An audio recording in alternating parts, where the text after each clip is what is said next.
Bismillahirrahmanirrahim. Assalamualaikum warahmatullahi wabarakatuh.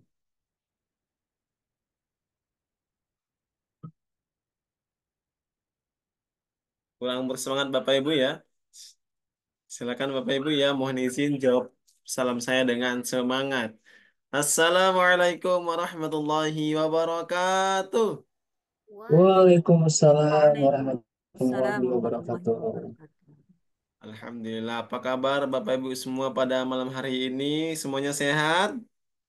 Sehat, Alhamdulillah. Alhamdulillah.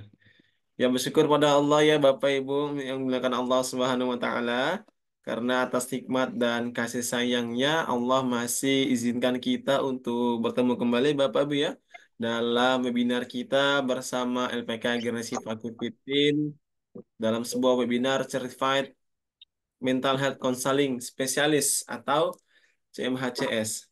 Ya, tentu yang paling utama sudah kita ucapkan rasa syukur. Kemudian yang kedua, mari sama-sama kita terus bersalawat kepada baginda Rasulullah Muhammad SAW yang telah memberikan pengajaran terbaik, manusia terbaik yang menjadi pemimpin terbaik sampai detik ini. Ya, mari Bapak Ibu kita banyak bersalawat. Allahumma sholli wa sallim wa barik alaih. Ya, Bapak Ibu, melakukan Allah SWT. Tidak terasa kita sudah masuk di hari kedua pertemuan kita di CMHCS. Insyaallah, malam hari yang berbahagia ini kita akan melanjutkan materi yang nanti akan disampaikan oleh coach kita, Coach Dwi Rio Sudarroji. Alhamdulillah. Baik Bapak Ibu, rekan Allah Subhanahu wa taala, kami ucapkan kembali ahlan wa sahlan bihudurikum. Selamat datang atas pesertaannya ya. ada Sudah pasien tadi. waktu Ambil luangnya meja, ada kuliah, Nek. Zoom Zoom ini, Alhamdulillah, terima kasih banyak kami ucapkan kepada Bapak Ibu semua. Tentu yang kami harapkan adalah Bapak Ibu terus dalam keadaan sehat walafiat, mengikuti webinar kita sampai hari terakhir yang akan kita selenggarakan nanti di hari Senin, tanggal 24, insya Allah. Alhamdulillah. Baik Bapak Ibu, boleh tahu kondisi cuaca di wilayahnya bagaimana? Apakah panas, apakah mendung, ataukah hujan? Boleh dibantu Bapak Ibu ya, kalau di Medan cuacanya sedang-sedang saja ya, tidak panas dan tidak dingin. Nah, apalagi di depan kipas Coach ya, itu terasa banget dinginnya. Ya, di tempat Coach sekarang bagaimana Coach Dwi?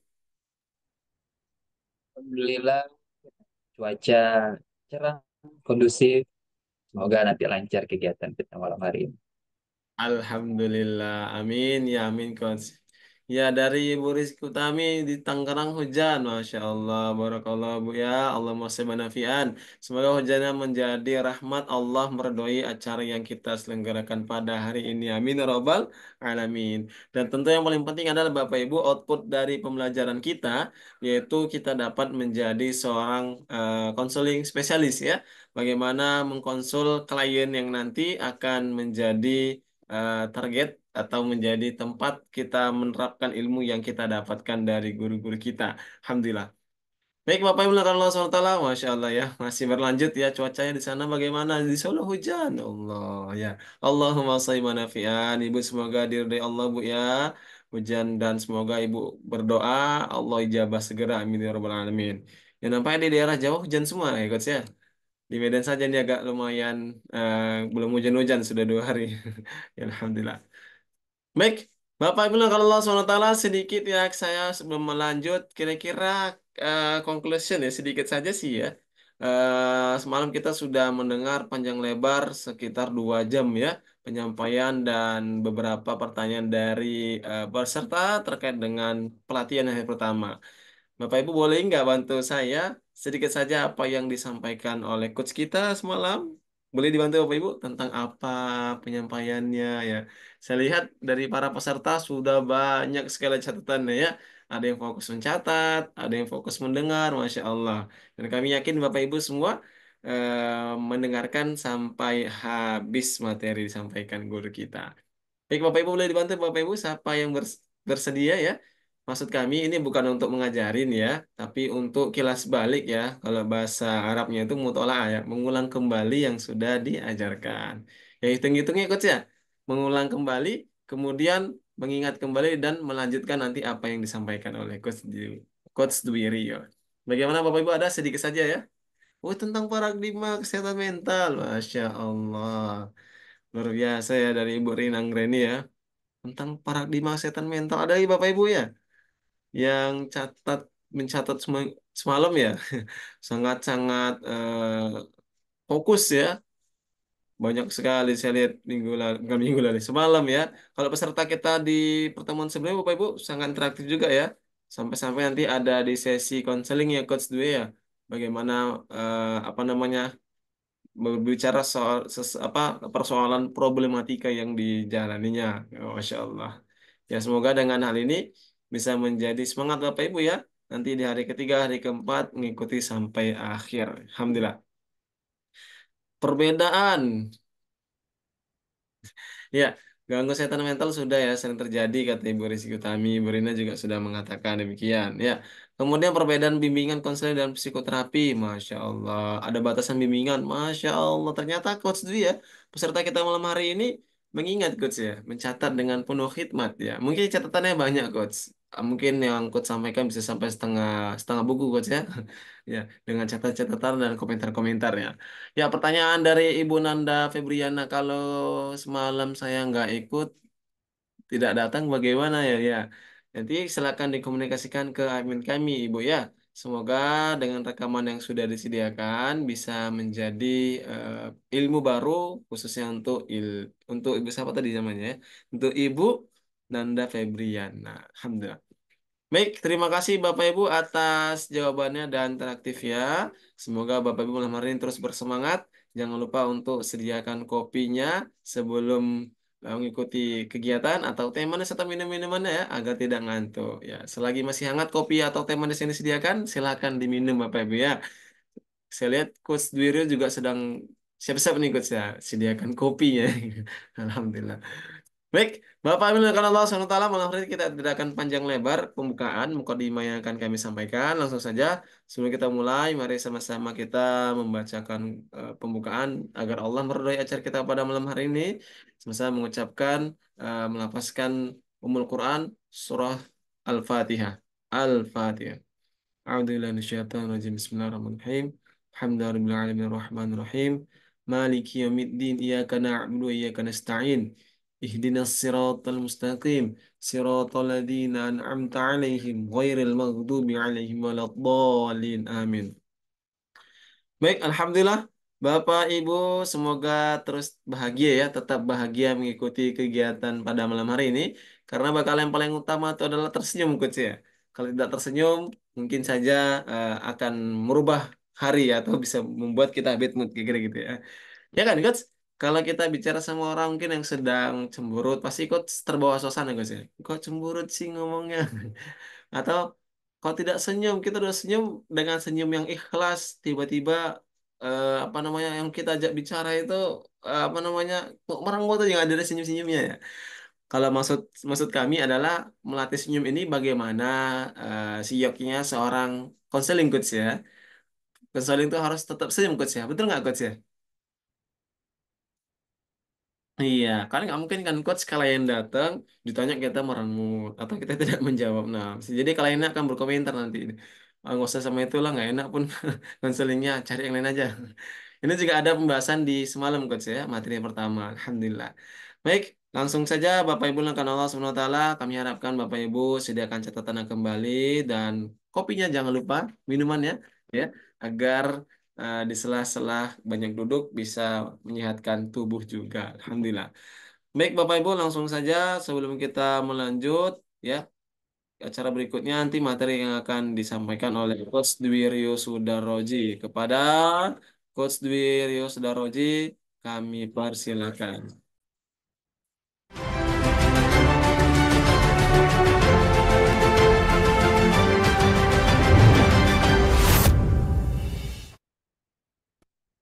Silakan Coach. Baik, terima kasih Ustaz Satria atas kesempatannya dan waktunya. Assalamualaikum warahmatullahi wabarakatuh. Alhamdulillahirabbil alamin. Wassalatu wassalamu ala asrofil anbiya'i wal mursalin wa ala alihi wasallam ajmain. Asyhadu an la ilaha illallah wa asyhadu anna Muhammadar Rasulullah. Allahumma shalli ala sayyidina Muhammad wa ala sayyidina Muhammad.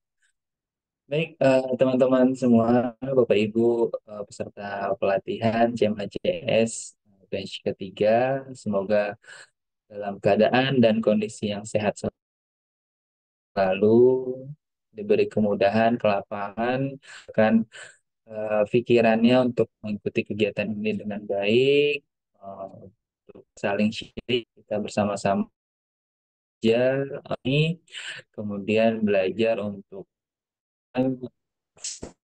ataupun baik, khususnya untuk menangani kasus-kasus yang berkaitan dengan kesehatan mental individu. Baik, teman-teman semua, tadi sudah di-spill juga oleh Ustadz Satria terkait agenda pelatihan kita di malam sebelumnya, materi sebelumnya. Memang sebagaimana tadi sudah disampaikan secara umum, kita di eh, malam sebelumnya membahas tentang uh, bagaimana ya disampaikan tadi batasan-batasan terkait dengan bimbingan, konseling, serta psikoterapi, kemudian mengenal beberapa jenis-jenis gangguan kesehatan mental yang umum terjadi, simptom-simptomnya ini bahasa simptom-simptom maupun ya, um, lagi berkaitan dengan kondisi kesehatan mental individu dan seterusnya. Baik, untuk memasuki materi malam ini, sekaligus saya juga akan memberikan pemaparan singkat terkait dengan pelaksanaan kegiatan praktek mandiri yang akan dilakukan Bapak Ibu sekalian setelah berakhir sesi materi bersama narasumber kegiatan ini. Jadi izin saya share screen terlebih dahulu. Sudah tampak mungkin Bapak Ibu, teman-teman, kelihatan ya. Jadi mungkin ini perlu saya sampaikan juga Pak Coach Harwan di berikutnya.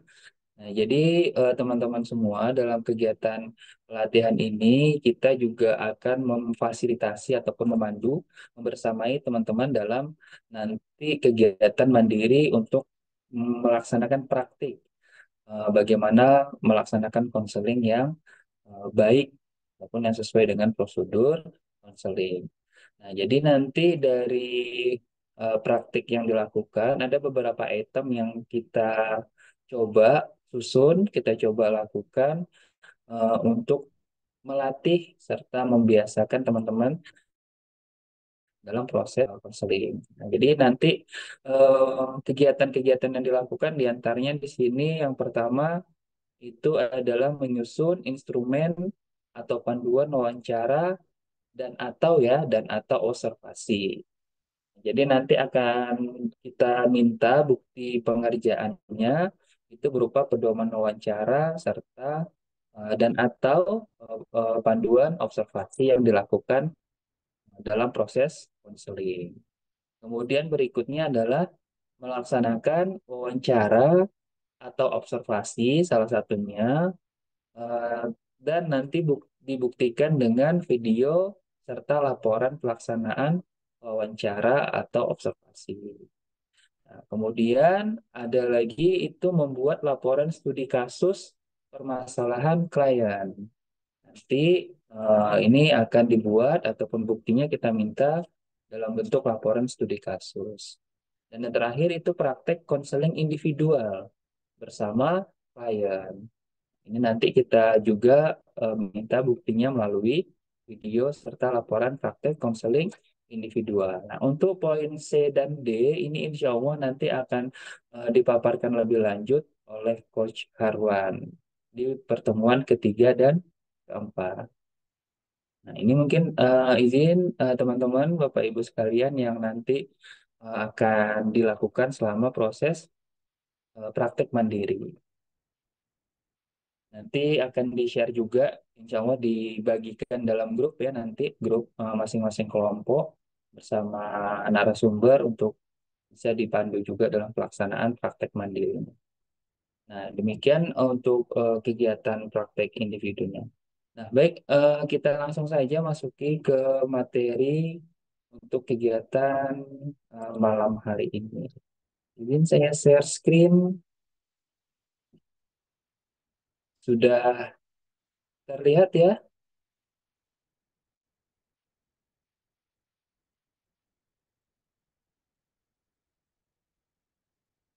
Oke. Sudah tampil ya untuk tampilan materinya? Sudah, Coach. Oke, baik. Terima kasih. Jadi pada kesempatan malam hari ini kita akan membahas ataupun kita akan coba berdiskusi terkait dengan asesmen di dalam konseling itu sendiri. Nah, jadi sebagaimana materi sebelumnya ya kita akan coba menelaah, memberikan pemahaman berkaitan dengan dalam prosesnya, konseling itu juga merupakan bentuk dari asesmen ataupun pengukuran-pengukuran yang dilakukan dengan upaya untuk dapat memperoleh informasi, memperoleh data berkaitan dengan kondisi klien. Maka dari itu juga kita perlu mengetahui asesmen dalam konseling itu sifatnya ataupun perannya seperti apa. Nah, asesmen dalam konseling sendiri itu memiliki peran yang sangat penting dalam mendukung perkembangan pribadi, sosial, kemudian belajar, serta karir. Nah, asesmen dalam konseling itu memberikan pemahaman individu yang mendalam dan mendukung mereka dalam mencapai potensi penuh mereka. Nah, artinya dalam upaya konseling yang dilakukan, konselor juga perlu bisa dan dapat melakukan asesmen guna mengetahui potensi-potensi dari konseling, kemudian peluang-peluang bagaimana kondisi kemampuan yang dia miliki, karena pada dasarnya orang yang mengalami permasalahan itu sebenarnya mereka cenderung tidak begitu mengenali bagaimana potensi serta kompetensi yang mereka miliki. Akhirnya, begitu dihadapkan dengan suatu permasalahan, mereka kebingungan mengatasinya gimana ya. Ini kan saya belum pernah melakukan ataupun belum pernah terlibat di situasi dan kondisi yang menekan seperti ini. Nah, makanya sebagai konselor yang baik dan dalam proses asesmennya kita perlu melakukan beberapa tindakan ataupun kegiatan-kegiatan asesmen guna mengetahui apa sih sebenarnya potensi yang dimiliki, kekuatan yang dimiliki untuk bisa mengatasi permasalahan yang sedang dihadapi. Asesmen ini sendiri itu membantu memastikan bahwa individu menerima dukungan yang tepat dan dipandu dalam mengembangkan pengembangan secara akademik, sosial, emosional, dan perencanaan karir mereka. Nah, jadi banyak biasanya kegiatan-kegiatan konseling itu dilakukan dalam upaya untuk mendukung perkembangan serta mengatasi problem-problem yang dihadapi oleh konseli, baik itu di dunia pendidikan, baik itu di kondisi psikologis, baik itu secara sosial, emosional, ataupun karir. Karena maka dari itu banyak sekali bidang-bidang keilmuan yang tetap selalu ada peran konseling di dalamnya. Di dunia kerja ya HRD, ya ada juga bagian terkait dengan bimbingan karirnya. Kemudian ya di sekolah, bimbingan konseling itu sangat diperlukan untuk melihat serta mengatasi kondisi-kondisi eh, permasalahan yang ada di lingkungan sekolah. Nah, dalam pelaksanaannya, asesmen itu harus dilakukan secara etis dan menjaga kerahasiaan, menghormati hak, dan menggunakan alat asesmen yang valid dan juga reliable. Nah, di sini bisa dilihat juga ataupun kita katakan, karena sifatnya konseling ini tentu perlu adanya kepercayaan serta eh, kerahasiaan yang harus dijaga dalam selama prosesnya. Kenapa? Karena bisa jadi permasalahan yang dihadapi oleh konseli kita itu sifatnya sensitif. Bisa jadi permasalahan yang dialami oleh konseli itu adalah permasalahan yang sifatnya pribadi ataupun personal. Nah, sehingga perlu adanya ketegasan, perlu adanya komitmen dalam menjaga kerahasiaan selama proses konselingnya. Jangan sampai pula konselor itu apa ya bahasanya ya? eh, Ember ataupun mengumbar-ngumbar permasalahan yang dialami oleh kliennya, konselinya. Khawatirnya kalau konselor itu seperti tersebut ya mudah menceritakan permasalahan kepada permasalahan konselinya kepada orang lain dan lain sebagainya. Tentu itu akan mengurangi kredibilitas seorang konselor itu sendiri. Ya, eh, mudahnya seperti ini aja. Bagaimana kita bisa merasa aman, bisa merasa nyaman melakukan konseling terkait permasalahan kita kalau ternyata masalah kita itu diumbar ataupun menjadi bahan pembicaraan orang lain. Nah, padahal itu kan sifatnya personal ataupun sifatnya sensitif. Sehingga perlu menjaga etika dan menjaga kerahasiaan informasi-informasi dalam proses konseling. Itu perlu dipahami dan juga perlu dilaksanakan dalam proses konseling yang dilakukan. Nah, asesmen sendiri itu merupakan proses pengumpulan, pengolahan, dan penilaian informasi yang terkait baik itu tentang kemampuan, pengetahuan, keterampilan, sikap, atau karakteristik lainnya ya dari individu, kelompok, maupun organisasi.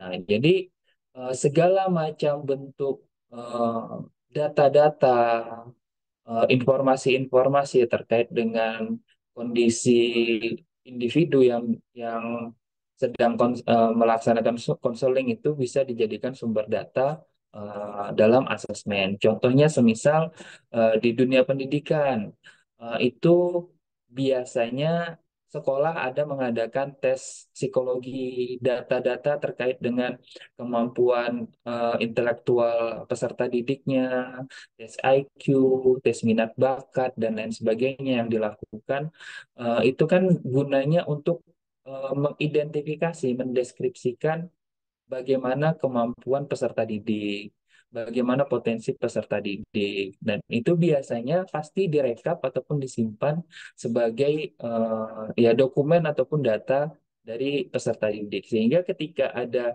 suatu permasalahan, suatu kejadian tertentu, itu bisa dijadikan sebagai salah satu sumber data untuk melihat oh karakteristik anaknya ini sebenarnya seperti ini. Oh dia anaknya memang temperamen, tapi ada sisi-sisi lainnya. Oh mungkin dia memang kemampuan kognitifnya seperti di rata-rata, makanya kesulitan dalam proses belajar dan lain sebagainya. Nah jadi itu bisa dijadikan sebagai sumber data asesmen. Nah kalau di dunia kesehatan ya misalnya ya rekam medik, kemudian yang lain sebagainya itu juga bisa dijadikan sebagai sumber data dalam proses asesmen. Nah, berikutnya tujuan dari asesmen itu ya tadi eh, supaya kita bisa untuk mendapatkan serta mendapatkan pemahaman yang lebih komprehensif ya tentang bagaimana kondisi dan kualitas dari konseli yang sedang kita nilai ataupun yang sedang mengalami berada dalam proses konseling, sehingga dapat digunakan sebagai salah satu referensi untuk bisa membuat keputusan ataupun mengarahkan konseli kita dalam proses konseling dengan baik. Sehingga contohnya misalnya ketika kita sudah mengetahui potensi dari peserta didik kita, sudah mengetahui bagaimana karakteristik peserta didik kita yang dia memiliki permasalahan. Nah, itu akan menjadikan kemudahan bagi kita untuk mengarahkan mengarahkan eh, konseli dalam hal ini untuk bisa lebih menggali potensinya. Nah, ini sangat membantu sekali daripada kita tidak mengetahui sama sekali potensi yang dia miliki, informasi-informasi terkait baik itu kemampuan akademisnya, kondisi psikologisnya, kemudian minat bakatnya, dan lain sebagainya. Nah, jadi dengan adanya asesmen ataupun adanya pengukuran melalui sumber-sumber data yang dapat dijadikan sebagai bahan referensi untuk membantu mengarahkan konseli itu dapat dilakukan. Kemudian proses asesmen sendiri itu tentu melibatkan dari pengumpulan data melalui berbagai teknik maupun instrumen, sebagaimana tadi disampaikan. Ya, bisa menggunakan tes-tes, observasi, kemudian wawancara, penilaian portofolio, dan lain sebagainya. Yang memang jika dianggap perlu untuk bisa sebagai media pengumpulan data terkait dengan kondisi terkini dari konseli kita. Nah, data yang dikumpulkan itu kemudian dianalisa dan dinilai untuk didapatkan informasi yang relevan. Jadi segala macam bentuk data-data pengumpulan terkait dengan kondisi klien kita atau konseli kita itu bisa menjadikan sumber referensi dalam upaya menyelesaikan permasalahan dari klien. Karena ya itu tadi yang saya sampaikan, banyak konseli itu datang karena memang mereka butuh bantuan untuk bisa mengidentifikasi sebenarnya dan butuh diyakinkan.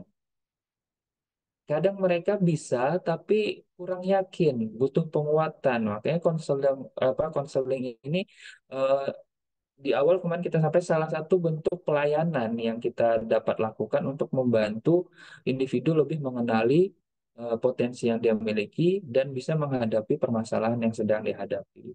Ya, makanya kadang banyak orang yang sebenarnya bisa tapi ragu, butuh diyakinkan, butuh dikuatkan, support system. Nah, dalam hal ini konselor harus bisa mengambil peran itu agar bisa membuat individu lebih memahami potensi yang dia miliki, mengenali jati dirinya, mengenali kemampuan yang dia miliki, sehingga bisa mengarahkan individu yang bermasalah untuk dapat menemukan solusi dari permasalahan yang dihadapi.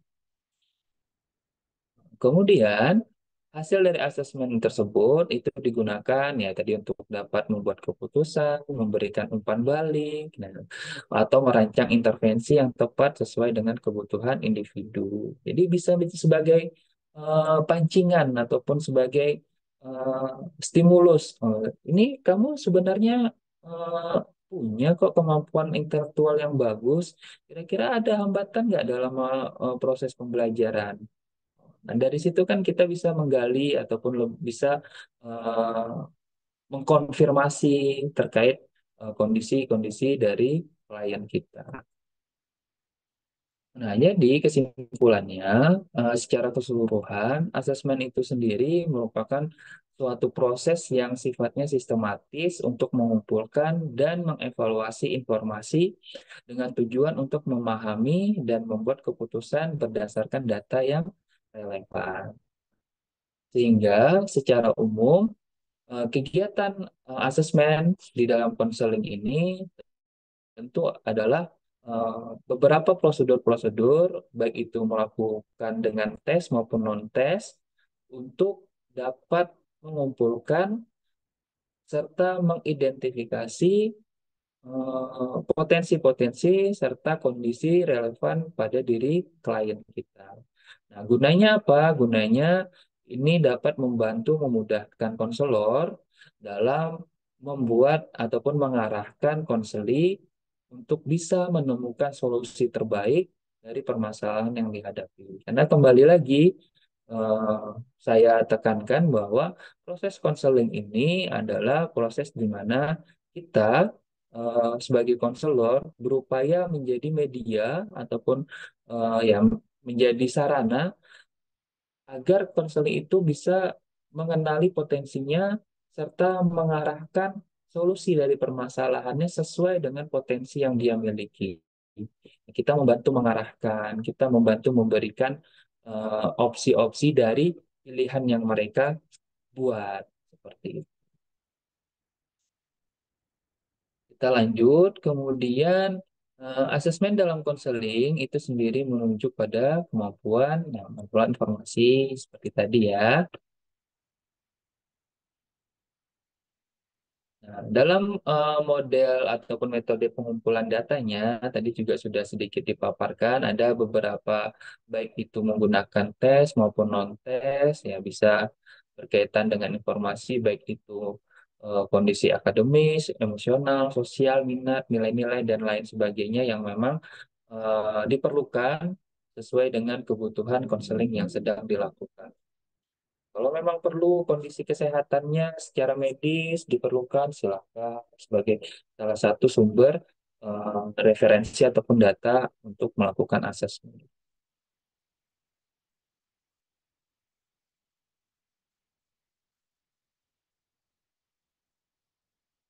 Nah, berikutnya prinsip-prinsip asesmen, bimbingan dan konseling. Jadi, asesmen dan konseling itu dilakukan sifatnya secara pastinya harus secara profesional, akurat dan bisa memberikan manfaat.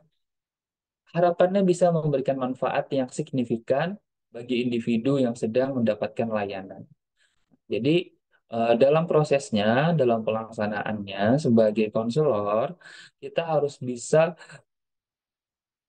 membuat dan menciptakan suasana konseling yang profesional, sehingga konseling itu merasa nyaman, merasa aman, merasa terjamin proses konseling yang dia lakukan, merasa bahwa memang benar saya datang ke Anda sebagai seorang konselor untuk membantu saya menemukan solusi terbaik bagi saya dalam mengatasi permasalahan yang sedang saya hadapi. Bukan saya bercerita ataupun mengutarakan kondisi permasalahan saya yang ternyata itu malah membuat saya merasa tidak nyaman, tentu tidak bisa memberikan dampak yang signifikan kalau seperti itu.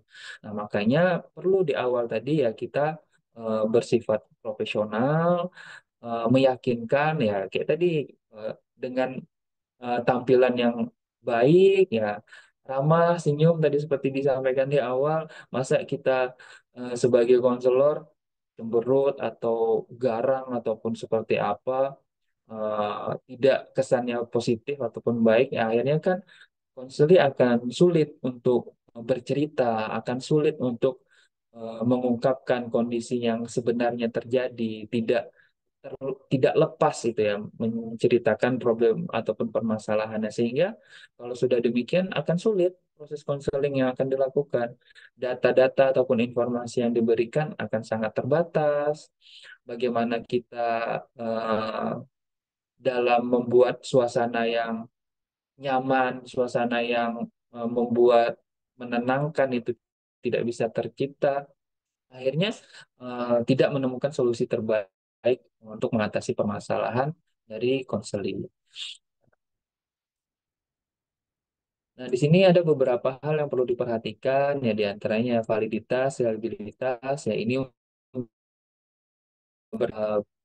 bentuk asesmen data yang dilakukan dengan cara-cara ataupun tes-tes yang memang dilakukan. Misalnya ya seperti tadi tes minat bakat, kemudian eh, tes intelijensi, sebagainya yang tingkat validitas dasarnya ketahui.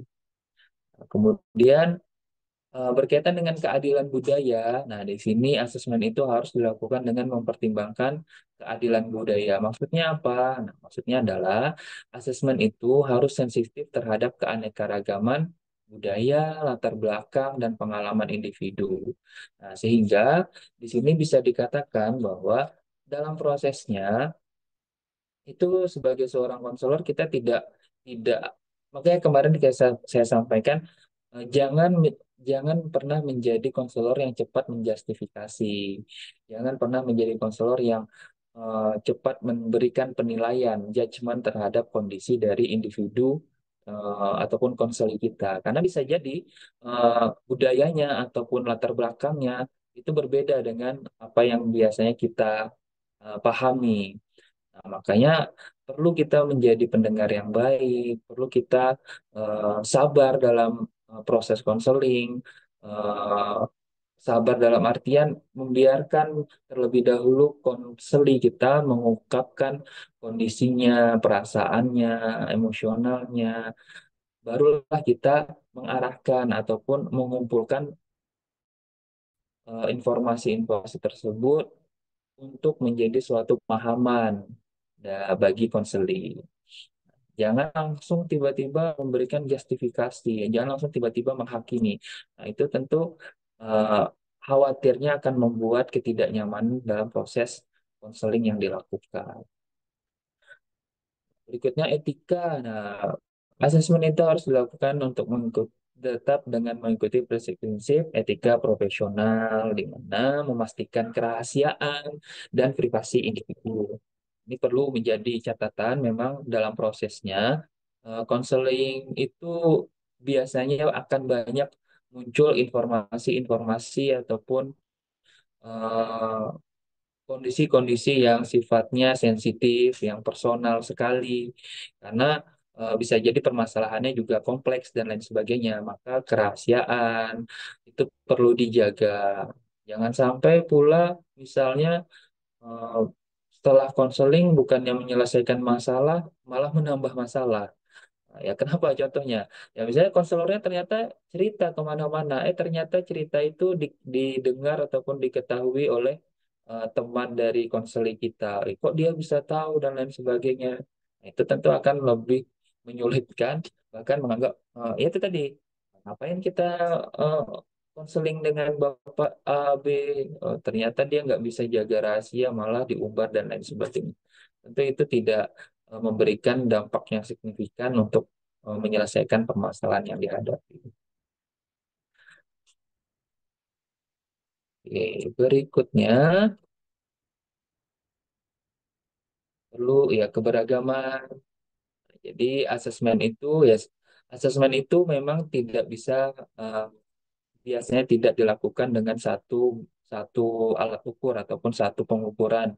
Tidak hanya dengan wawancara saja, tapi kadang didukung dengan portofolio, kemudian deskripsi diri dan lain sebagainya guna memvalidasi ataupun untuk mendapatkan informasi yang lebih komprehensif terkait dengan kondisi eh, klien ataupun konseli yang sedang menjalani proses konseling. Nah, jadi dengan adanya banyak eh, teknik, dengan adanya banyak sumber data, itu akhirnya kan kita punya dan bisa mengambil kesimpulan yang jelas ataupun yang pasti, yang komprehensif terkait dengan kondisi baik itu fisik, emosional yang dialami oleh individu ataupun yang dialami oleh konseli kita. Nah, yang selanjutnya tentu keberlanjutan. Nah, keberlanjutan di sini bisa dikatakan bahwa proses asesmen di dalam konseling itu tentunya tidak bisa selesai dengan sekali ataupun satu kali sesi. Pastinya ada keberlanjutan yang dilakukan dalam pelaksanaan konseling itu sendiri. Nah, gunanya apa? Ya, paling tidak gunanya adalah untuk bisa mengkonfirmasi terkait dengan bagaimana hasil ataupun bagaimana eh, penerapan solusi yang sudah ditetapkan, sudah disepakati pada sesi sebelumnya. Nah, pastinya dalam pelaksanaan konseling itu di akhir sesi kita akan membuat komitmen bersama dengan konseling kita sebagai bentuk komitmen untuk mengatasi permasalahannya. Misalnya contoh eh, peserta didik yang sulit dalam manajemen waktu dan lain sebagainya. Nah, kita dalam prosesnya akhirnya sepakat konseli untuk mengarahkan, oh iya Pak, kalau seperti itu nanti sebaiknya saya bisa membuat jadwal jadwal aktivitas saya atau daily aktivitas saya mulai dari bangun tidur, pergi sekolah dan seterusnya. Nah, itu kesepakatan bersama. Kemudian tentu sesi berikutnya harus dilakukan untuk mengevaluasi sudah sejauh mana hasil dari penggunaan daily activity yang dilakukan. Apakah efektif, apakah efisien, apakah perlu ada peningkatan ataupun ada hal lain yang perlu dikembangkan dari solusi yang disepakati. Nah, jadi makanya dengan proses konseling perlu keberlanjutan untuk menilai, mengevaluasi komitmen yang dilakukan dalam mengatasi permasalahan individu tersebut. Kemudian adanya kolaborasi. Kolaborasi artinya baik itu asesmen dilakukan antara konselor dan individu yang sedang mendapatkan layanan bimbingan dan konseling. Individu harus dilibatkan dalam proses asesmen, termasuk memberikan masukan, tujuan, dan pemahaman mereka sendiri tentang diri mereka. Ini jelas. Kenapa? Karena ya konseling itu adalah upaya kita untuk membantu konseli memahami dan mengenal dirinya secara utuh, sehingga potensi-potensi yang mereka miliki itu bisa dimaksimalkan untuk mengatasi permasalahan yang sedang mereka hadapi. Sehingga ketika proses konseling itu berlangsung, secara tidak langsung, maka itu menjadi suatu proses individu lebih meyakinkan, lebih mengenal dirinya sendiri. Kita sebagai konselor berperan untuk mengarahkan, memberikan masukan, serta memberikan penjelasan terkait dengan kondisi aktual yang secara komprehensif yang dimiliki oleh individu. Nah, kemudian penggunaan hasil yang bermanfaat. Hasil asesmen harus digunakan untuk memberikan manfaat yang nyata bagi individu. Jadi, dari pengumpulan data yang kita lakukan, dari hasil penilaian yang kita lakukan, dari proses pengamatan yang kita lakukan terhadap diri konseli ataupun klien kita, ya kita bisa secara utuh memberikan eh, deskripsi umum ataupun memberikan pemahaman terkait dengan potensi kemampuan yang dimiliki oleh konseli sehingga konseli bisa merancang, bisa membuat, bisa menyusun solusi-solusi untuk mengatasi permasalahan mereka atau bahkan membuat planning untuk mencapai tujuan yang ingin mereka tentukan sesuai dengan cita-cita yang dia miliki. Seperti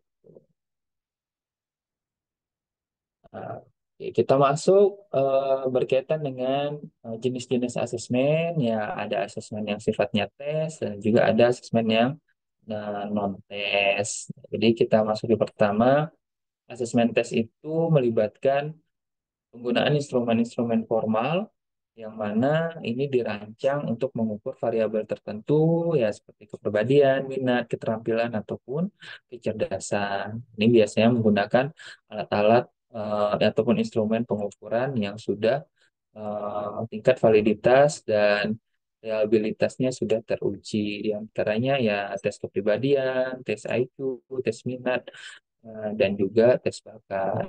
Ini biasanya di dunia pendidikan sudah dilakukan ya di awal-awal perkuliahan, di awal-awal eh, siswa masuk ke sekolah pasti kebanyakan ataupun di semester-semester berikutnya pasti dilaksanakan ada yang melaksanakan tes-tes intelijensi maupun minat bakat untuk membantu sekolah juga mengidentifikasi potensi-potensi yang dimiliki oleh peserta didik ini. Berikutnya asesmen non-tes ini berkaitan dengan ya bagaimana dalam proses asesmen itu konseli bisa membuat instrumen-instrumen yang meliputi beberapa diantaranya observasi, wawancara, inventory, pertanyaan-pertanyaan ya, eh, pertanyaan-pertanyaan umum, kemudian analisis dokumen, baik itu raport yang tadi sebagaimana disampaikan, rekam medis dan lain sebagainya. Nah, observasi tentunya melibatkan pengamatan langsung terhadap individu, kemudian wawancara, inventory, kemudian ada analisis dokumen. Nah, ini secara umum diantaranya beberapa bentuk asesmen yang baik itu tes maupun yang non-tes.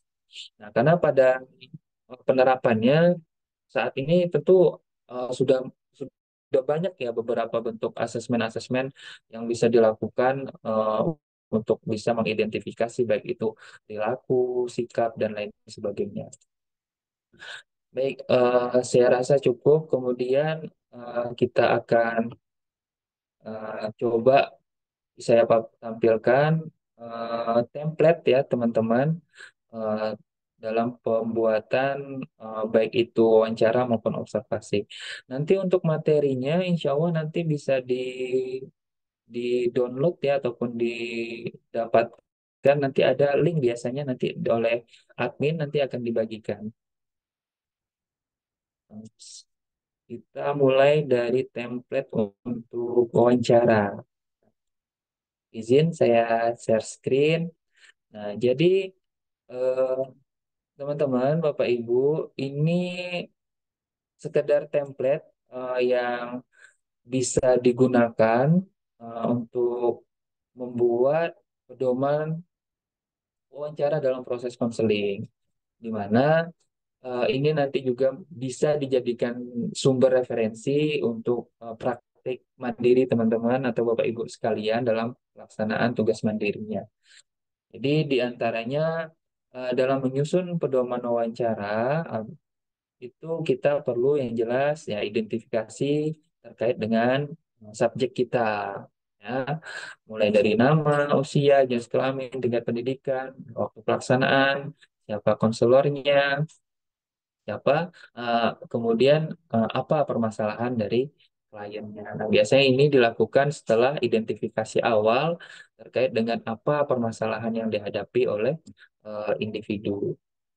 Nah, kemudian untuk memudahkan, jadi yang namanya panduan ataupun instrumen tentunya tujuannya adalah untuk memudahkan kita sebagai konselor untuk bisa memberikan pertanyaan-pertanyaan yang sifatnya menggali informasi lebih fokus terhadap permasalahan yang dihadapi klien. Nah, jadi di sini teman-teman Bapak Ibu semua bisa menyusun formatnya ataupun template-nya ya misalnya apa misalnya kita di sini terkait dengan kepercayaan diri misalnya. Nah, kita bisa buat kepercayaan diri itu definisinya apa kira-kira? Oh, kepercayaan diri merupakan suatu sikap dan lain sebagainya yang menunjukkan individu mampu berinteraksi, mengungkapkan, menyampaikan, misalnya seperti itu. Nah, nanti baru kita coba identifikasi apa aja sih eh, aspek-aspek atau ciri-ciri individu yang percaya diri, misalnya mampu mengungkapkan pendapatnya di depan umum. Nah, nanti kita turunkan pertanyaannya kira-kira apa yang bisa eh, berkaitan ataupun bisa menggali informasi tentang eh, kepercayaan diri klien kita. Terus nanti dicatat responnya seperti apa dan seterusnya. Nah, ini bisa digunakan ya teman-teman untuk sebagai template dalam membuat instrumen ataupun pedoman wawancara dalam proses konseling. Nah, untuk laporannya, untuk bentuk laporannya bisa dibuat dalam bentuk demikian. Nah, jadi dalam prosesnya ada beberapa hal yang perlu digali ataupun yang perlu dihasilkan dalam proses wawancara maupun observasi. Nah, di antaranya adalah bagaimana eh, aspek ataupun cara konselor membangun hubungan baik dengan konseling. Nah, nanti bisa dideskripsikan selama proses konseling, konseling respon jawaban dengan baik, menceritakan permasalahannya dan seterusnya. Nah, itu dideskripsikan. Kemudian deskripsi kondisi saat ini. Nah, dari proses wawancara yang dilakukan, nah, bagaimana kesimpulan ataupun rangkuman dari kondisi yang sedang dialami oleh individu yang bersangkutan. Nah, kemudian apa ternyata penyebab ataupun masalah yang sedang dihadapi. Nah, ini bisa menjadi eh, pedoman ataupun menjadi rangkuman dalam proses wawancara yang dilakukan. Nah, kemudian selanjutnya dari proses konseling yang dilakukan, Kira-kira apa harapan serta solusi yang sudah disepakati, solusi yang sudah dimunculkan oleh konseli terkait dengan bagaimana upaya yang dia lakukan untuk mengatasi permasalahannya. Kemudian jelas di akhir itu komitmen apa yang disepakati antara konseli dan konselor untuk mengatasi permasalahannya dan tindak lanjutnya seperti apa. Oh iya, misalnya saya akan coba melaksanakan eh, menerapkan daily activity selama 1 minggu ke depan, Pak atau Ibu. Ya baik, kalau begitu 1 minggu ke depan kita agendakan untuk konseling kembali, kita lihat bagaimana penerapannya dan seterusnya. Jadi perlu ada komitmen. Nah, jadi ini izin nanti mungkin bisa dijadikan sebagai acuan ataupun teman-teman sekalian bisa memodifikasi, menyesuaikannya dengan template-template yang lain juga dipersilahkan. Selama itu memang bisa membantu, memudahkan dalam proses pelaksanaan konseling. Nah, ini untuk yang wawancara. Nah, berikutnya untuk observasi. Nah, sebagaimana observasi itu di sini saya coba contohkan dalam bentuk dua dua model ya, baik. Yang pertama itu dengan menggunakan skala. Nah, jadi kalau skala, sebagaimana teman-teman tahu ataupun teman-teman bisa identifikasi, nah ini kita buat sebagaimana tadi juga permasalahannya apa, definisinya, dan kemudian aspek-aspeknya apa, dan item yang diamati dari kondisi klien itu apa, dan kita bisa memberikan skor ataupun hasil dari pengamatan yang dilakukan. Kemudian, nah, baru kita rangkum. Nah, rangkuman ini sesuai dengan hasil dari masing-masing aspek yang diukur. Nah, silakan nanti teman-teman yang berminat untuk melakukan observasi, ini bisa dijadikan template ataupun bisa dimodifikasi, disesuaikan dengan kebutuhan asesmen yang dilakukan. Berikutnya untuk eh, observasi dengan model ataupun dengan pendekatan catatan anekdot. Nah, ini juga bisa digunakan. Ini Bapak Ibu sama pasti kita identifikasi terlebih dahulu kondisi ataupun permasalahan kliennya apa, aspek apa saja yang mau kita amati, mau kita cari tahu. Nah, kemudian bisa langsung dicatat ataupun dibuat catatan anekdotnya sesuai dengan pengamatan yang dilakukan. Baru nanti di hasilnya atau di rangkumannya bisa kita susun, kita buatkan deskripsi ataupun kesimpulan dari hasil observasi. Nah, ini dalam bentuk ataupun dalam format untuk catatan anekdot, observasi dengan catatan anekdot. Ini bisa dijadikan referensi juga atau sumber eh, panduan untuk membuat asesmen dengan pendekatan observasi.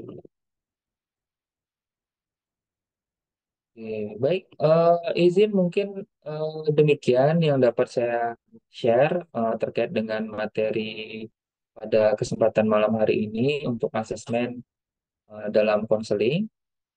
Saya kembalikan kepada kita, Ustaz Satria.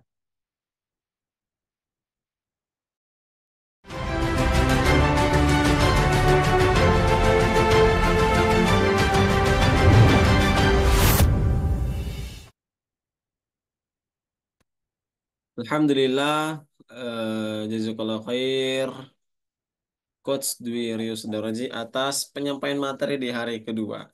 Ya, bagaimana Bapak Ibu? Apakah materi kedua ini menjadi sebuah keilmuan yang baru bagi kita? Atau bagi yang Bapak Ibu sudah memahami, ya boleh dong ya bertukar pengalaman atau sharing-sharing terkait hal baru pada kita semua. Tapi walau begitu kita ucapkan jazakallah khairan kathiran kepada Coach Dirio Sudaroji ya atas pengalamannya, kemudian telah memberikan persoalan terkait bagaimana sejatinya seorang konseling itu berlaku dan bertindak ya kepada konselinya atau kliennya. Baik Bapak Ibu yang Allah Subhanahu wa taala, kami persilakan eh, mau bertanya atau kita diskusikan ya.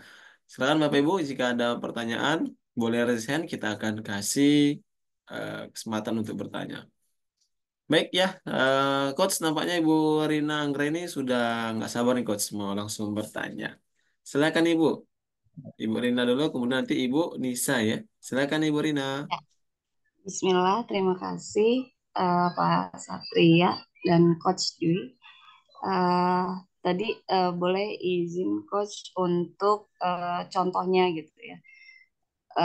Saya sedang belajar di psikologi Islam dan alhamdulillah jadi ibu rumah tangga juga gitu ya. Pengen asesmen anak sendiri misalnya nih sebagai target konseli ya. Bener, saya konselornya si anak ini si konseli gitu. Nah, dari template yang coach tadi udah paparin, boleh nggak coach buat bayangan ke saya isi terkait isi dari awal si template wawancara ini. Terus di situ kan ada template yang scoringnya 1 sampai 5 ya. Nah, itu menandakan apa satunya? Apakah limanya seperti apa gitu? Skala Likatnya pakai yang apa gitu. Terus di situ kan ada catatan anekdot. Nah, catatan anekdot ini awalnya saya agak rooming karena nggak pernah tahu gitu. Ternyata di sini catatan singkat ya. Nah, kalau di perawat sendiri itu ada catatan perawat, jadi SOAP gitu ya, untuk catatan anekdotnya kayak subjeknya apa, objeknya apa, apa, objektif si pasiennya itu apa, terus analisanya apa, diagnosanya apa. Nah, kalau di catatan anekdot ini, apa yang perlu ditekankan untuk ditulis, misalnya sikapnya si anak kah, atau perkataannya kah atau apa seperti itu. Maaf ya coach. Ya, terima kasih sebelumnya. Ya, baik.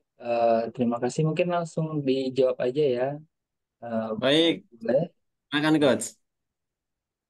Oke. Jadi, baik kita coba contohkan ya, izin. Kita yang misalnya tadi apa ya, observasi ya. Misalnya. Nah, jadi kembali lagi Bapak Ibu sekalian, untuk observasi sendiri kan sebenarnya ada yang observasi itu sifatnya kita hanya memang pure sebagai pengamat ya, tidak terlibat langsung dalam prosesnya. Kita hanya mengamati sesuai dengan apa item-item ataupun apa pengukuran yang sedang kita lakukan. Jadi misalnya di sini contoh ya permasalahan kliennya ini adalah Anak eh, sendiri. kepercayaan diri. Nah, ini saya ini ada cari juga beberapa pendekatan misalnya terkait permasalahan ini kurang percaya diri, kurang ataupun kepercayaan diri lah ya, kepercayaan.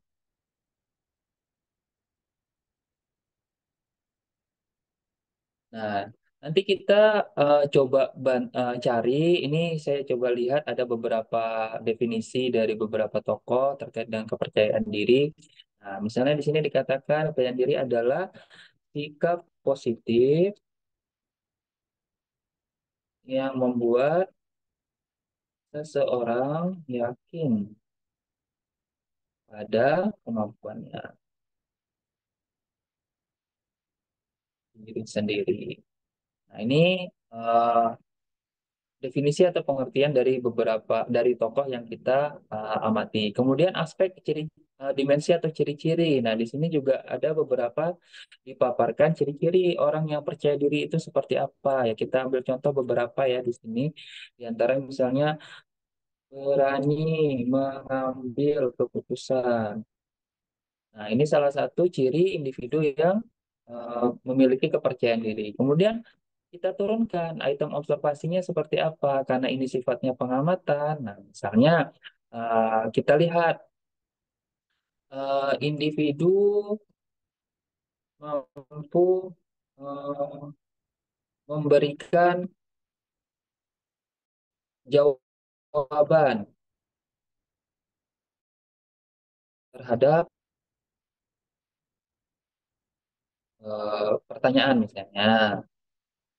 Nah, ini kita lihat dalam interaksinya ataupun dalam pengamatan kita ketika individu itu ditanya ataupun diminta menjawab bagaimana apakah dia mampu untuk memberikan jawabannya dengan baik ataupun tidak dan seterusnya. Nah, untuk skalanya ini, nah, di sini catatan skala skor dapat menunjukkan tingkat atau intensitas dari item pengamatan yang dilakukan. Nah, ini ya bisa disesuaikan. Satu ini misalnya kurang sampai mengarah ke tinggi atau baik sekali atau jarang dan lain sebagainya. Jarang, sangat jarang, sekali-sekali, sering, sangat sering itu silahkan. Nah, ini bisa dicentang ataupun ditandai seperti itu.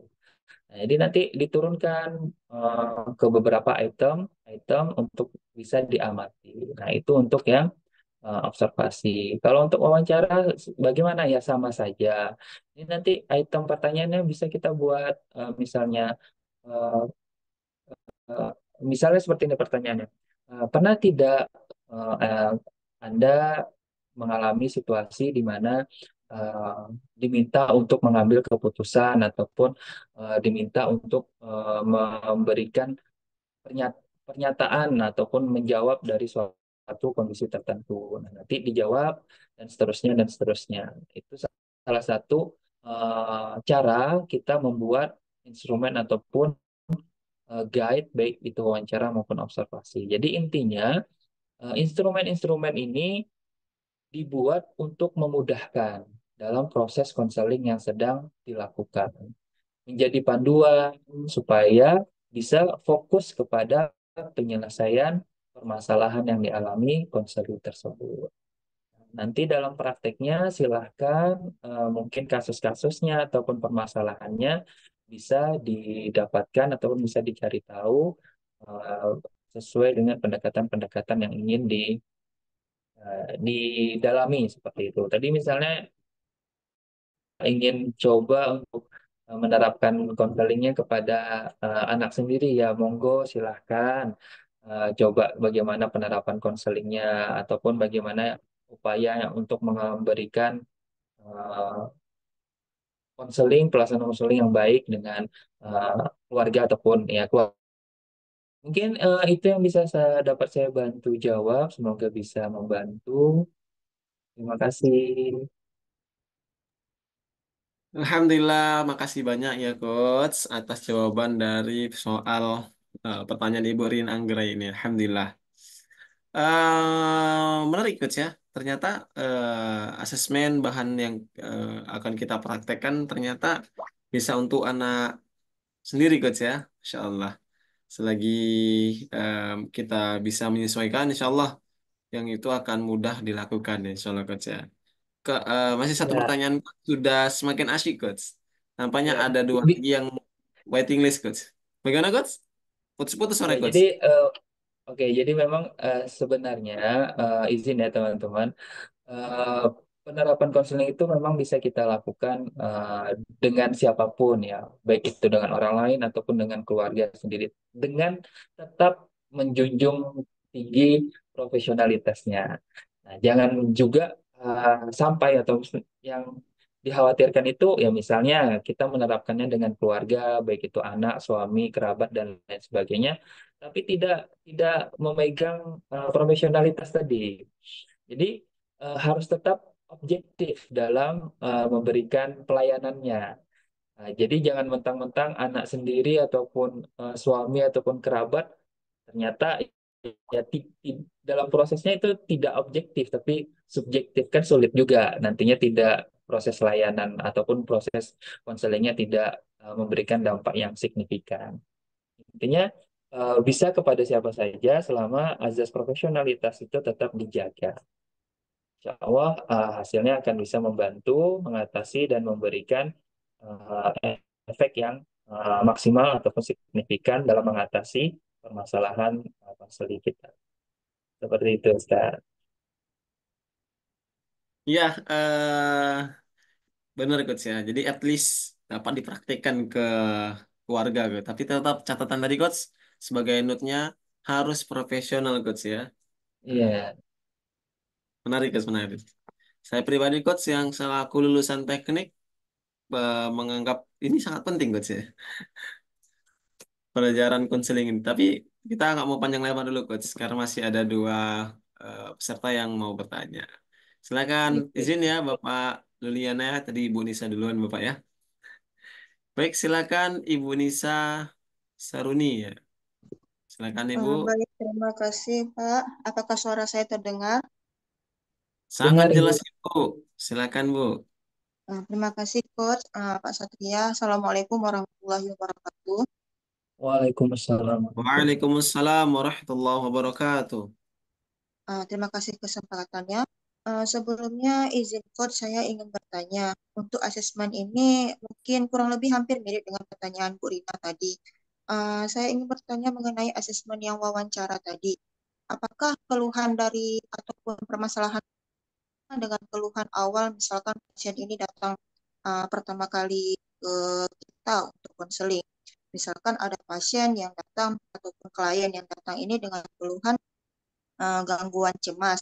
Apakah memungkinkan untuk pertanyaan-pertanyaan konselingnya itu kita cantumkan ciri-ciri pasien atau klien yang mengalami gangguan cemas? Mungkin kan seperti klien susah tidur atau lain sebagainya. Karena kan ini kita tidak mengetahui lebih detail mengenai pasien ini. Ini hanya saja instrumennya untuk bertanya lebih dalam mengenai keluhan klien tersebut.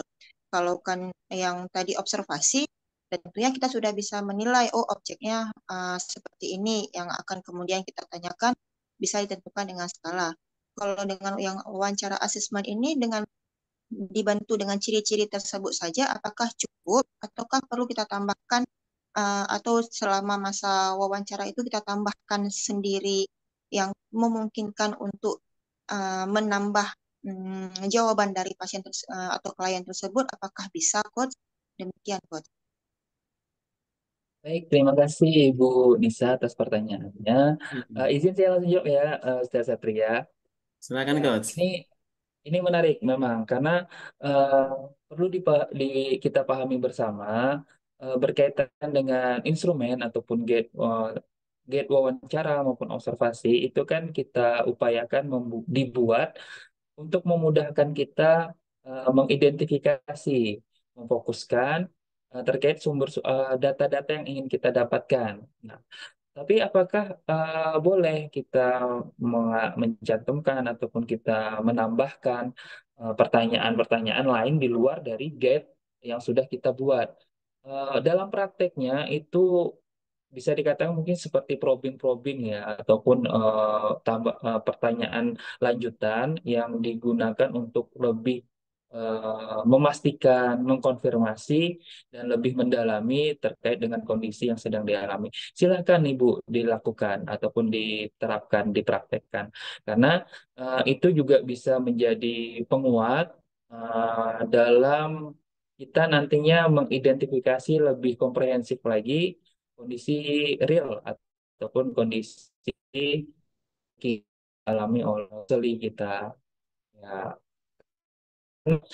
mungkin awal kan kita tidak tahu dulu ya Bapak Ibu permasalahannya apa ataupun mungkin kondisinya seperti apa. Jadi kita harus secara umum bisa memahami, makanya kita bisa menjadi pendengar yang baik dulu dalam proses konseling ini.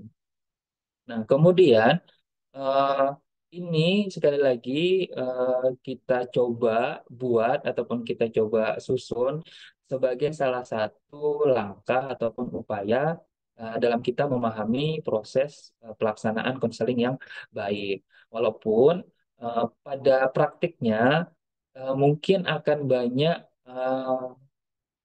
improvement ataupun pengembangan, inovasi, serta kondisi-kondisi tertentu yang membuat konselor bisa eh, mengeksplorasi lebih guna mendapatkan informasi yang lebih banyak. Itu silahkan dilakukan selama memang apa yang ditanyakan, apa yang diutarakan itu tujuannya adalah untuk mengumpulkan data sebanyak mungkin untuk bisa mengidentifikasi kondisi konseli kita dengan lebih komprehensif.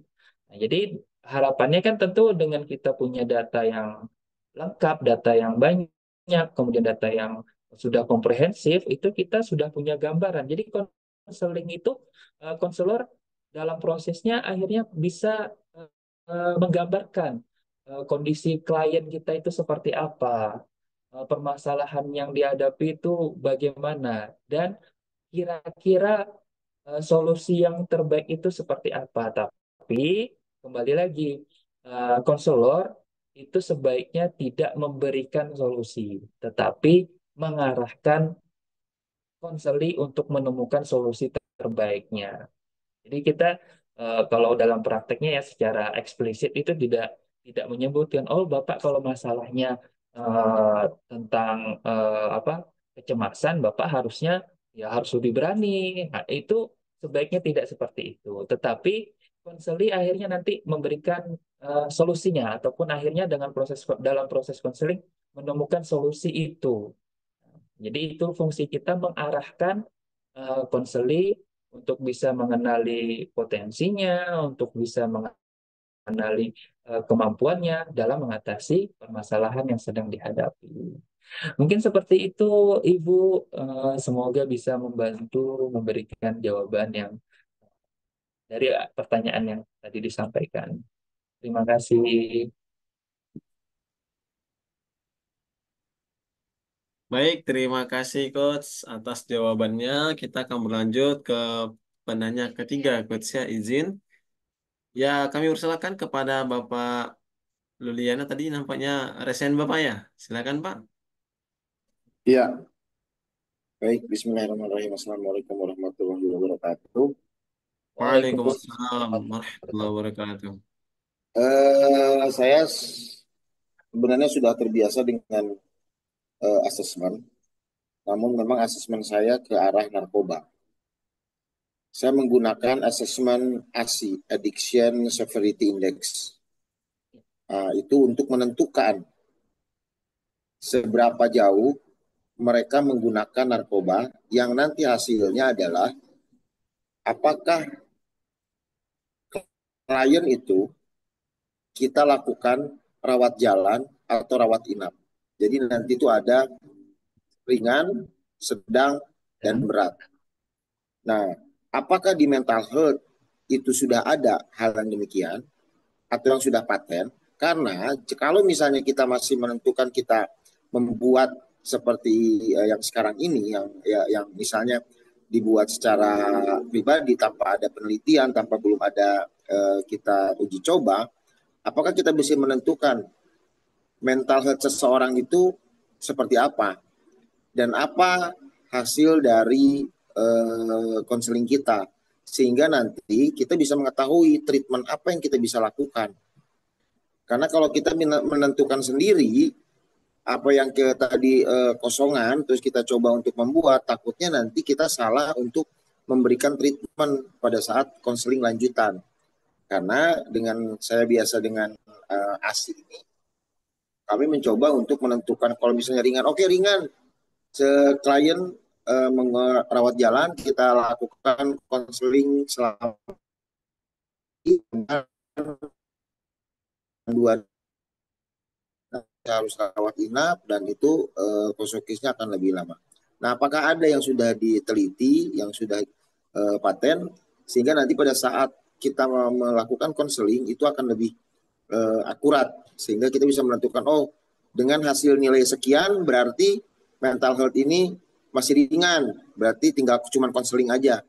Kalau berat dia harus medis, harus dengan obat misalnya ya, dengan obat harus, atau dirujuk ke terapis yang lebih psikiatri yang bisa memberikan obat, karena itu ada hubungan juga dengan mental health juga. Nah, mungkin demikian Coach. Terima kasih.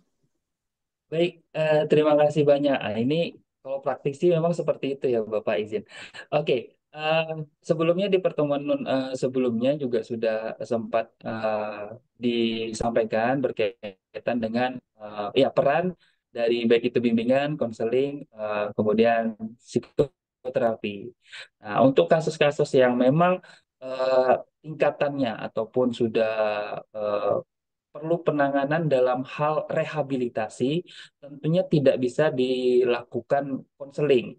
Nah, terus bagaimana kita bisa tahu terkait dengan kesehatan mental ini, pengukurannya seperti apa? Apakah dalam dalam proses konseling itu dilakukan pengukurannya, ini individu eh, perlu dikonseling dulu atau langsung direhabilitasi? Nah, ini pertanyaan yang sangat menarik. Nah, jadi izin Bapak Ibu, konseling ini perlu dipahami untuk mental health itu adalah kondisi di mana kecenderungannya adalah dilakukan pada saat individu mengalami permasalahan-permasalahan dengan kondisi psikologisnya ataupun emosionalnya. Izin, itu pertama yang perlu kita klarifikasi. Sehingga individu yang notabene-nya masih dalam kondisi memahami kondisi psikologisnya, mengalami, oh kok kayaknya saya nih akhir-akhir ini sudah mengalami mudah cemas ya, ataupun sudah mudah panik tiba-tiba dengan kondisi-kondisi yang tidak bisa saya deskripsikan. Nah, proses konseling bisa dilakukan sebagai langkah pertama dalam upaya untuk mengidentifikasi permasalahannya. Tetapi untuk skala ataupun pengukuran yang lebih lanjut itu sebenarnya eh, banyak ya Pak ya. Artinya kalau individu itu datang kepada kita, ini dalam artian misalnya kepada psikolog langsung, tentu tidak tidak langsung kepada konseling, tentu menggunakan asesmen-asesmen ataupun alat ukur untuk mengidentifikasi kondisi kesehatan mentalnya. Contohnya ya misalnya alat ukur ya seperti MMPI, misalnya seperti itu. Itu digunakan untuk melihat kondisi psikologis dari individu yang bersangkutan. Nah, sehingga dari hasilnya kan nanti terlihat, oh ini kayaknya ada kecenderungan kondisi kesehatan mental yang kurang baik. Nah, itu baru nanti diarahkan ya seperti tidak kepada konseling, tapi langsung kepada penanganan ataupun bentuk rehabilitasi. Tapi ketika proses konseling dalam mental health ini masih dalam tataran individu yang secara sadar memahami, merasakan adanya gangguan kesehatan mentalnya dalam menjalani proses kehidupan sehari-hari. Tapi kalau sudah sifatnya ekstrim, itu memang tidak bisa disarankan hanya dengan konseling, perlu ke psikiater ataupun ke psikolog yang merekomendasikan kepada psikiater untuk tindakan-tindakan ataupun penanganan-penanganan yang lebih komprehensif karena perlu penanganan lebih lanjut. Nah, kalau praktek yang Bapak terapkan itu kan memang sudah menggunakan eh, skala ataupun instrumen yang bisa secara valid mengukur tingkat adiktif ya Pak ya.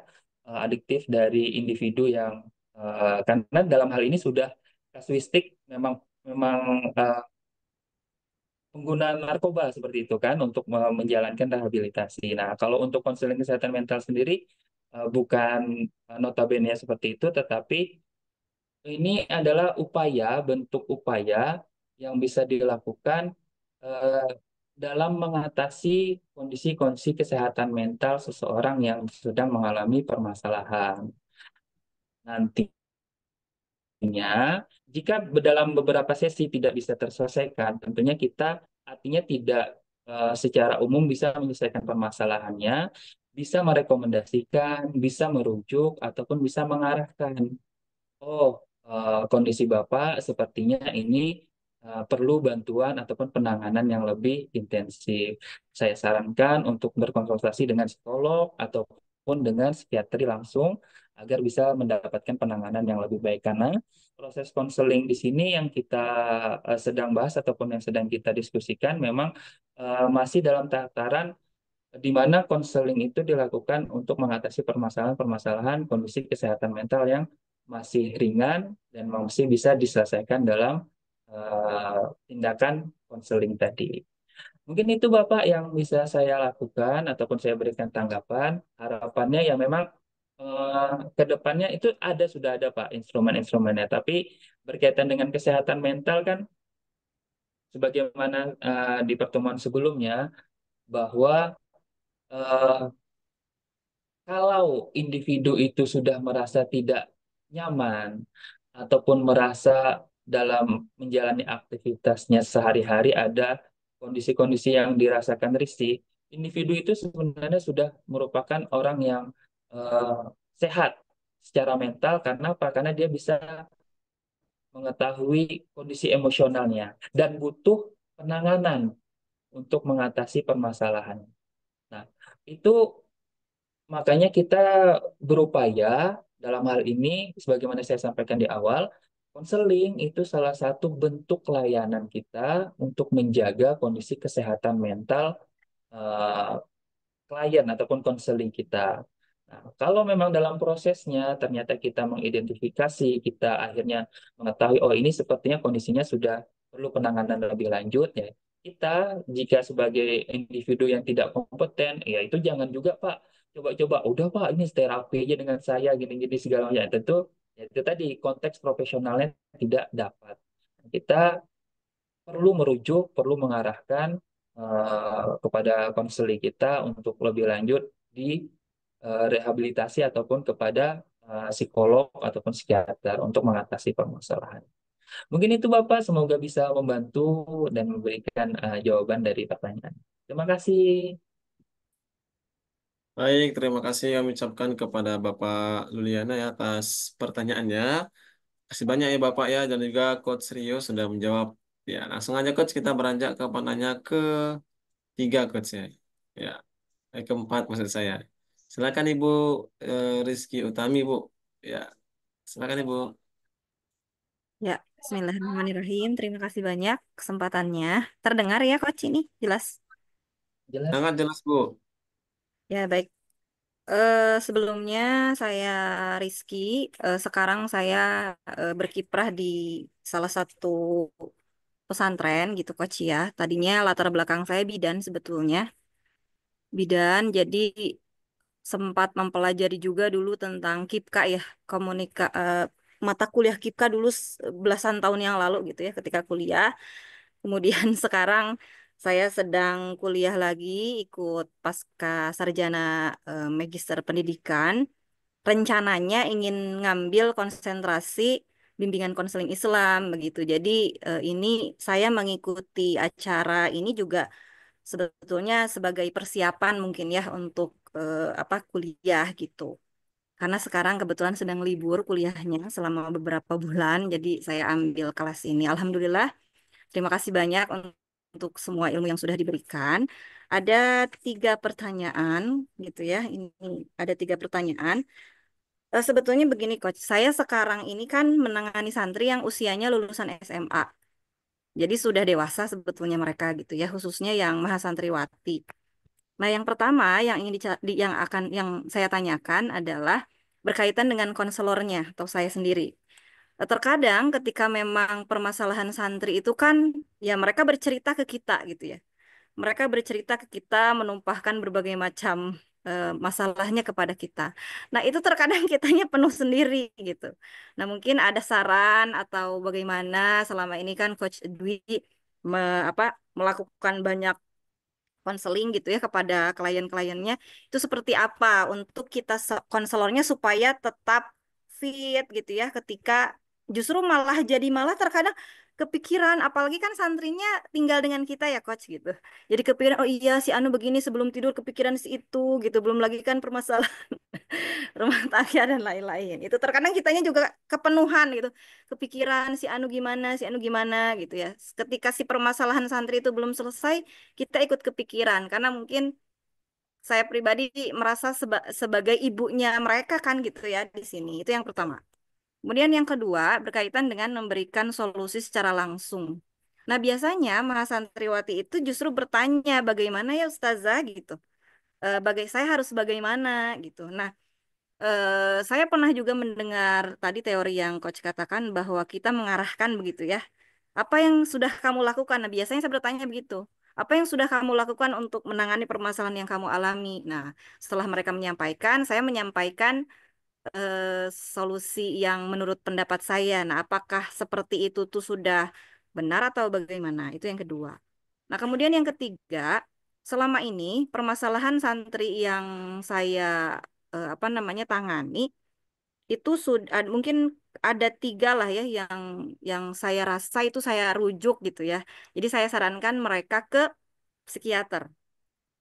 Di antaranya yang ya begitulah ya kasus-kasus begitu. Nah, tapi saya tadi kelupaan gitu ya, kok saya nggak menyarankan mereka ke psikolog dulu ya gitu. Tapi saya menyarankan mereka langsung ke psikiater waktu itu gitu. Dan akhirnya mereka ya konsul ke psikiater. Dan 2 di antaranya tuh dikasih obat. Dan gimana ya mereka tuh kok Ustazah setelah diberikan obat ini rasanya begini dan begitu gitu. Kalau saya kan menekankan diminum ya obatnya karena ya saya searching lah obat itu untuk apa begitu ya saya sampaikan bahwa jadi mereka tuh kayak ini obatnya kok malah jadi aneh ya Ustazah setelah minum obat gitu. Nah, nah itu berarti baiknya gimana Coach? Jadi mohon dijelaskan kapan kita harus menyarankan psikolog, kapan kita harus menyarankan ke psikiater gitu. Jadi supaya lebih tepat lah begitu ya penanganannya. Terima kasih banyak Coach. Mohon maaf banyak ya pertanyaannya ada 3. Terima kasih. Oke, baik. Terima kasih juga sudah memberikan sharing. Ini juga menjadi apa ya catatan kita juga secara bersama untuk bagaimana menghadapi ataupun kita menyikapinya sebagai seorang konselor.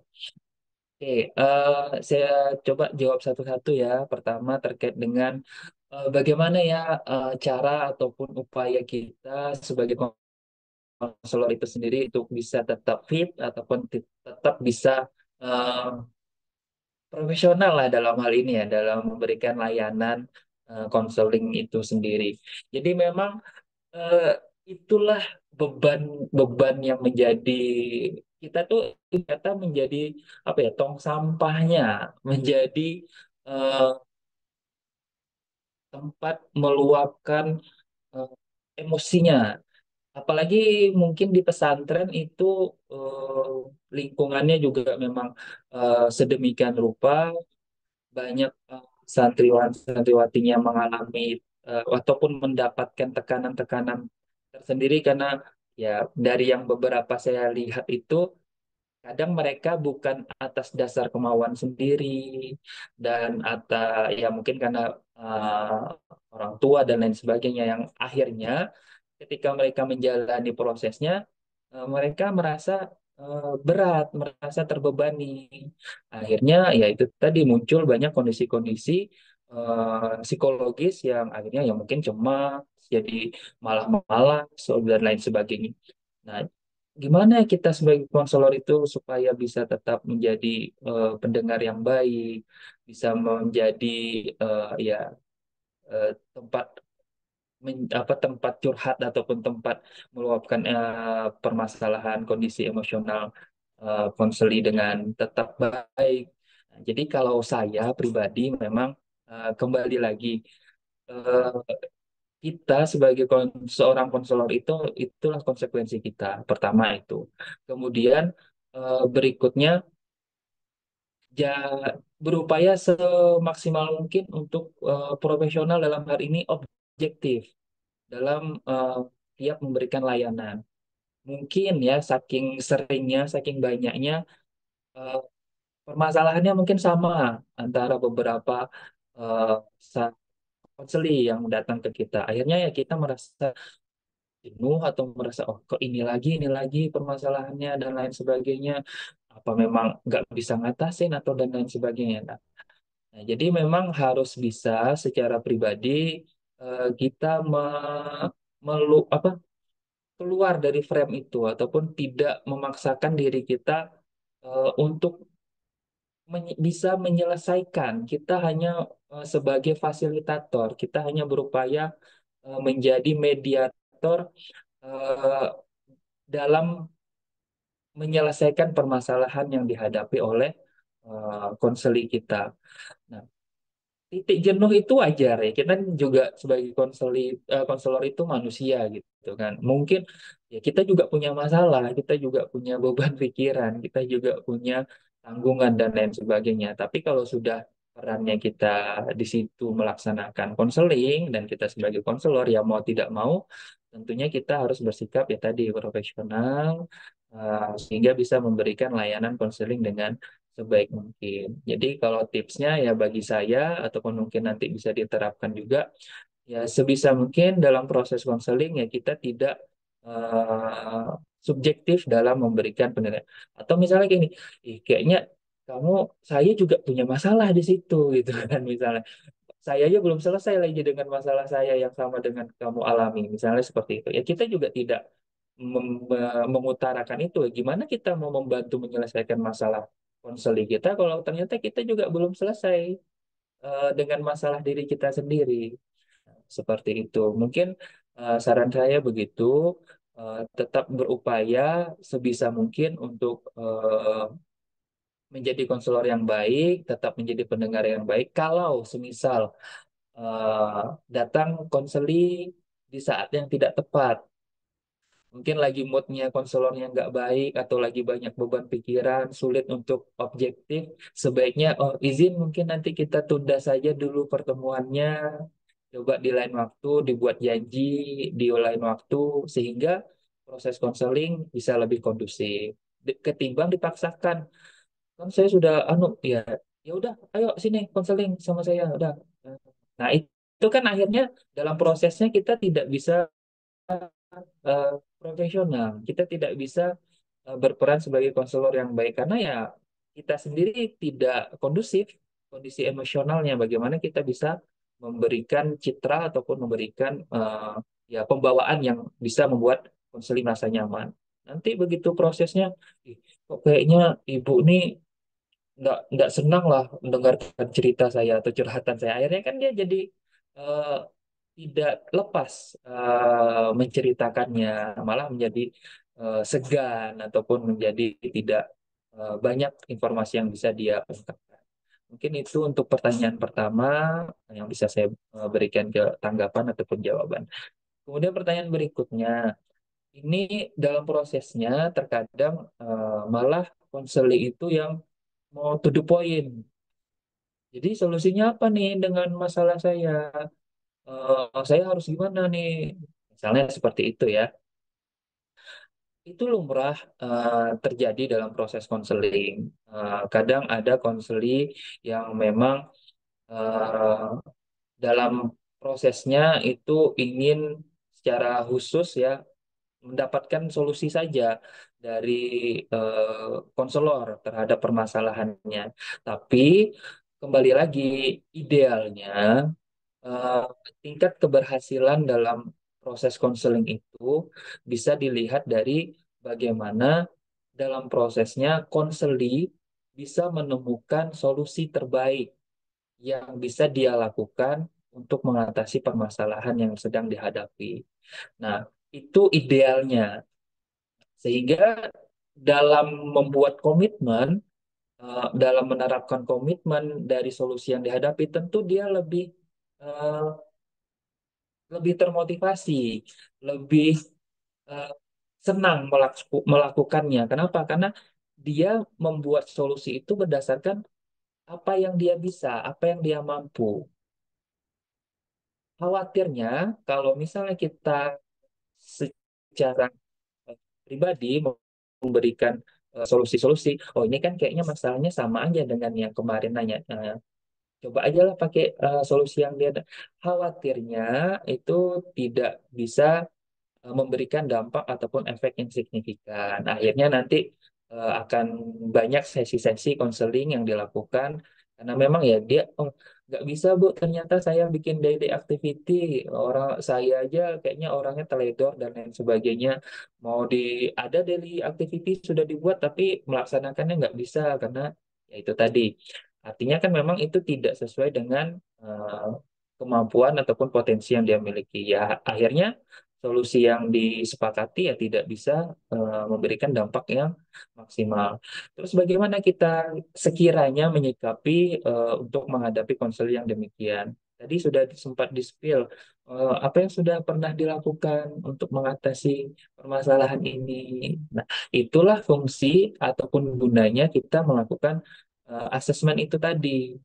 Nah, jadi ketika kita melakukan asesmen entah itu dengan observasi. Jadi misalnya, oke hari ini Kita tahu permasalahannya apa. Kemudian kita lakukan observasi. Oh, ternyata dia interaksinya dengan si A seperti ini. Oh, berarti si A ini sepertinya teman dekatnya. Nah, ini bisa nih dia kayaknya mudah komunikasi dan lain sebagainya.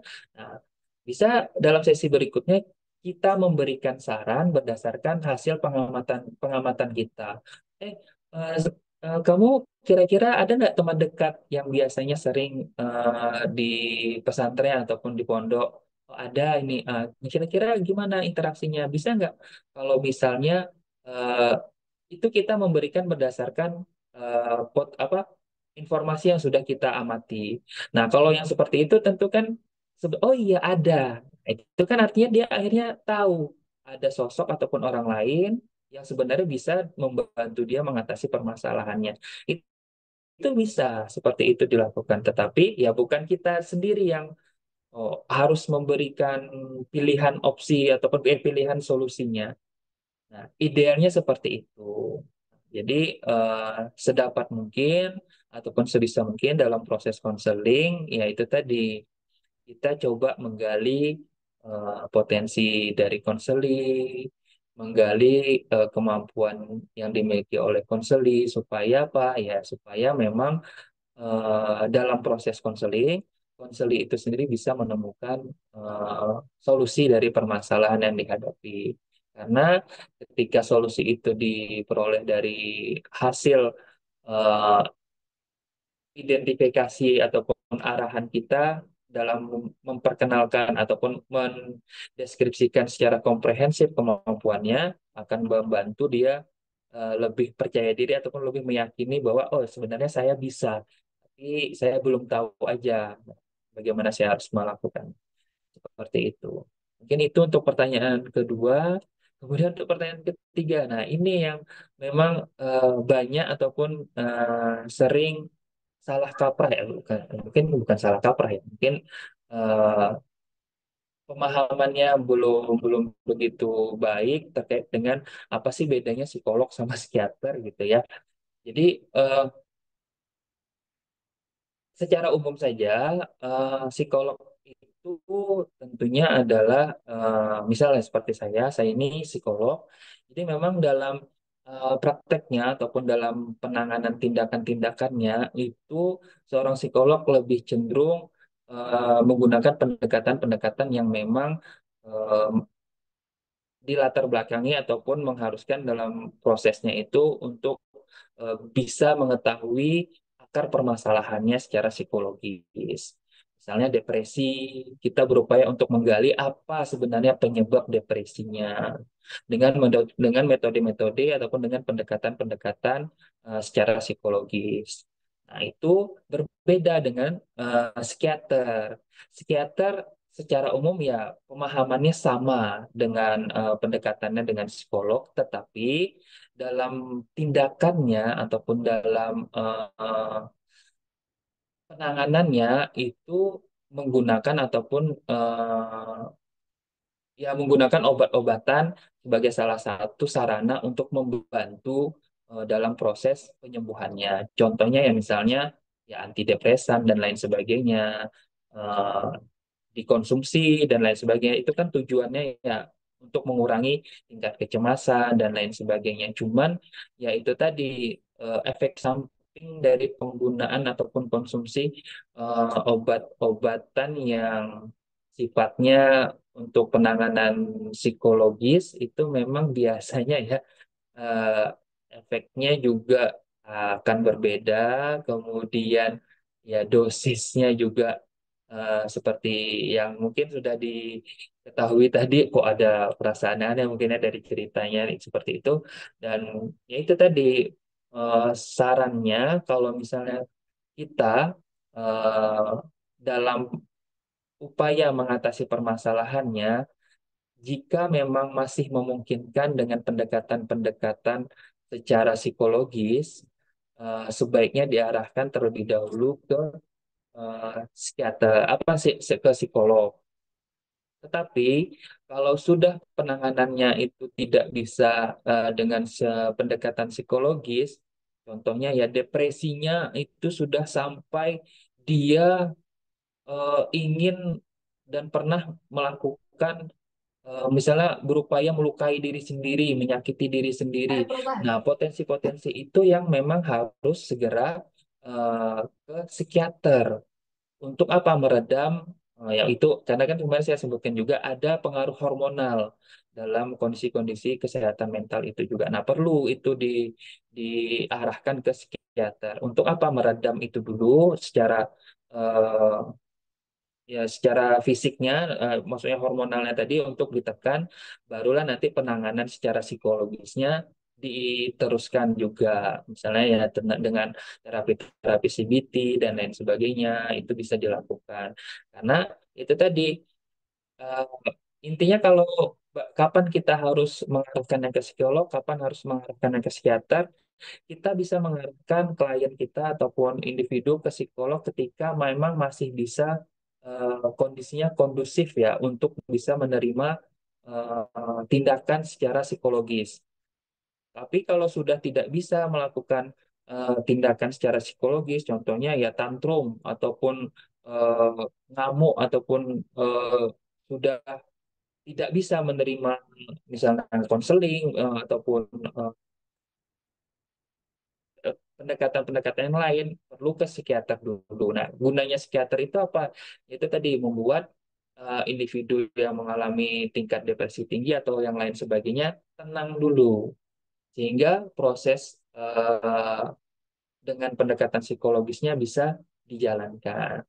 Itu makanya minum obat, akhirnya dia bisa tenang, tidak mudah impulsif, baru kita proses misalnya CBT-nya atau misalnya pendekatan-pendekatan yang lainnya, sehingga efeknya lebih maksimal. Tentu kan kita nggak bisa melakukan tindakan kalau dia aja nggak bisa berpikir jernih, kalau dia aja nggak bisa menerima apa yang kita sampaikan. Tentu perlu dibantu dengan eh, pendekatan dari psikiater untuk tindakan mengkonsumsi obat-obatan tertentu yang memang diperuntukkan untuk pasien-pasien ataupun klien yang mengalami gangguan psikologis.